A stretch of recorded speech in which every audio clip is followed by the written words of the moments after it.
Mister Galfano, se qualcuno non avesse visto la partita non ci crederebbe a quello che è successo negli ultimi minuti, palle gol sbagliate, rigori sbagliati, dici la tua. Ma il calcio è questo.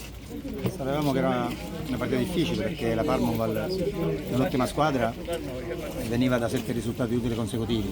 Poi se ci mettiamo il campo che non si poteva giocare a calcio, quindi era una partita diversa dalle solite, era soltanto palla lunga, seconda palla e basta, era solo da battagliare. Noi onestamente perdiamo qualcosa, però devo fare i complimenti ai ragazzi perché hanno avuto l'atteggiamento giusto, abbiamo rischiato poco.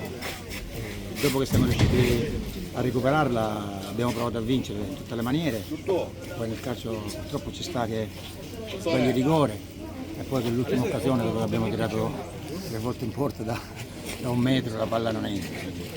Mi dispiace per i ragazzi dopo tutti questi sacrifici fatti su un campo onestamente impossibile, però devo fare i complimenti ai ragazzi.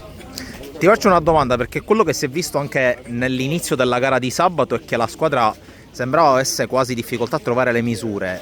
Più difficoltà nell'anche impattare su questo terreno o più forse meriti della Parmonval ad avervi messo un po' più alle strette a livello tattico?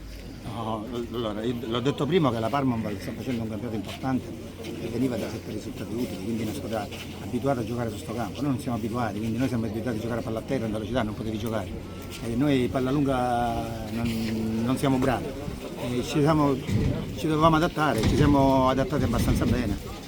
Quindi noi sicuramente abbiamo perso qualcosa sotto l'aspetto tecnico, è normale. Però voglio dire, ci sta, i campi ci sono, era questo e dovevamo fare questo tipo di partita. Adesso si torna in campo sabato perché c'è festa patronale a Sciacca, calendario che inizia a essere fitto, adesso c'è anche la Coppa, quindi non si può più sbagliare.